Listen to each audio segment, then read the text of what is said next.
Pozdrav ljudi, ja sam Aleks Orešarić i ako me pratite na ovom kanalu znate da osim povremenih vlogova i kronika interneta gdje pokušavam nasmijati ljude, malo ih zabaviti, znate da svako toliko se uhvatim sa nekom malo ozbiljnijom temom. I dosta često ta ozbiljnija tema je ravnopravnost između spolova. Odnosno, zapravo moje viđenje kako žene rade krive korake u toj borbi za ravnopravnost koju ja apsolutno podržavam. I tako su nastali neki videa koje sam snimao, na primjer kao što su žene zaslužuju šamar, žene ne zaslužuju ravnopravnost i hejtam žene na dan žene. Gdje zapravo iza prilično clickbait naslova stoji video u kojem ja dajem svoje mišljenje koje vjerujem da žene trebaju poslušati s obzirom da vi se za jednakost ne borite same sa sobom, nego sa muškarcima koji su jako velik dio te priče. I to nas dovodi do ove priče danas, a to je da sam naišao na ovaj post koji je prošerila stranica mame na Facebooku koja broji skoro 140.000 lajkova. I vidite koliko je post dobio lajkova i šerova i meni je bilo kao ok, šta stvarno nitko ne vidi šta nije u redu sa ovim postom. I vi koji ne vidite šta nije u redu sa ovim postom, odmah na prvo pročitajte ga ponovo i ako ni tad ne shvatite da vam objasnim. Ozbiljno, zar neko ne fali u ovom tu odgovoru? Samo majka, stvarno.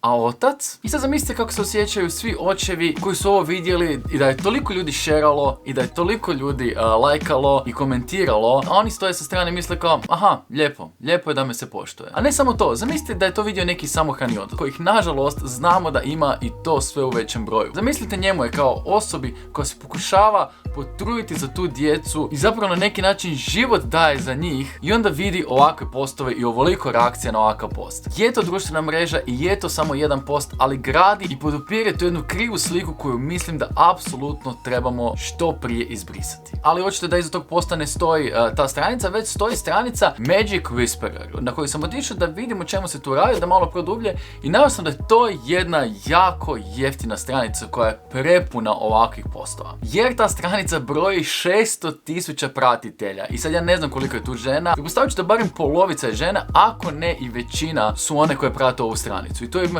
preko 6.500 postova i problem je zato jer ovi postovi dobivaju desetke tisuća lajkova i vi, moram priznati, ne shvaćate kako to sliku odašilje i da to odašilje jednu krivu sliku i odmaže toj borbi za ravnopravnost koju mislim da svi apsolutno želite. Jer krenimo ovako, znači ovo je jedan od postova, mjerna jedinica za ljubav, majka. Da li stvarno tu trebam reći nešto jer ovih 25.000 ljudi je lajkalo to i malo pljunulo u lice svojim očevima i svim očevima, a pogotovo da opet ponavljam samohranim očevima. I sad tu je sljedeći post, majko najveća si. To je to, 33.000 lajkova. Na majku i na Boga čovjek uvijek može računati, da, jer na oca ne može. I sad ja ne kažem da nema očeva koji su razočarali svoje sinove i kćeri i svoju obitelj i tako, ali ima takvih i majki. Ali molim vas, uključite mozak da sad ne idemo od slučaja do slučaja, nego idemo na jednu sliku koja se odašilje ovakvim stvarima. Pogotovo kad je 24.000 lajkova u pitanju. A sad dolazimo do jedne druge razine koja ova tu stranica promovira i jako je loše. Pogledajte ovaj post. Žensko je ludo je, muško si trpi.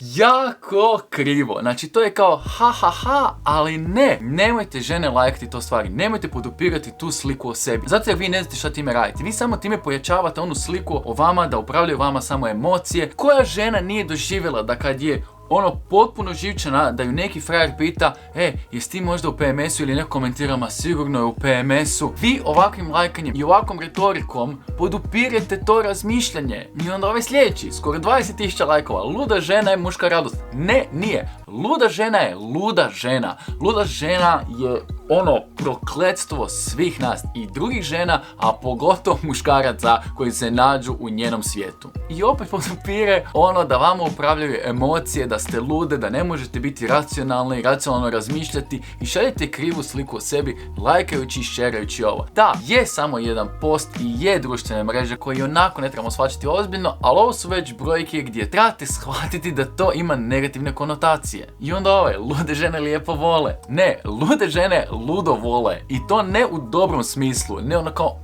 ne, samo si luda. Luda žena je loša i za žene i za muškarce. A ovako kao, da, ja si ti luda, ali mi ti najviše volimo.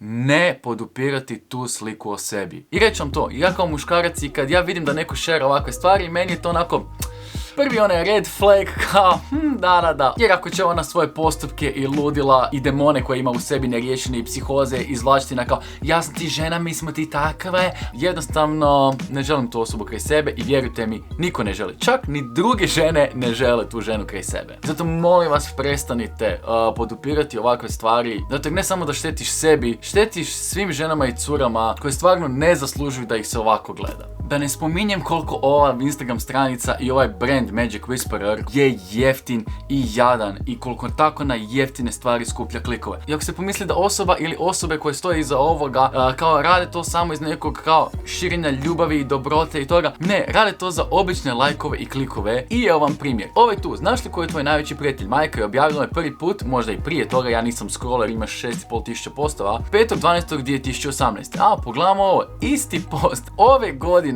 u 6. mjesecu. Znači, samo se skupljaju lajkovi. I ne samo to, da vidite za engagement šta se radi, pogledajte ovo, smiješ li, taguj svoj svijet jedno jedino biće. Traži se tagovi, traži se engagement, da ljudi vide stranicu, da se to proširi. Znaš, ovo su jeftini trikovi, to ne rade ljudi kojima je stvarno stalo. To se radi kad želiš proširiti mrežu koja te prati. To je marketinški trik. I apsolutno nemaju srama. Znači, pogledaj ovo, idemo do najvećeg rekorda ikada. Tagujte osobu koju biste volili zagrliti odmah sada. Znači, igraju na emocije da bi oni dobili nešto od toga. Jako jeftino i jako loše. A ako stvarno hoćete nešto napraviti, možete prestati podupirati ovakve stvari, prestati iskorištavani jer sam pokazao šta oni zapravo žele i da ovo uopće nije iskreno, nego je skupljenje lajkova i klikova i komentara. A na kraju krajeva, vi žene, da li stvarno želite da vas neko vidi kao što ste opisani u ovim postovima ovdje, kojih ima toliko, ja sam samo izdvojio neke, a ne kao osobu jednaku sebi, i takva prava svi zaslužujemo. Jednaka prava.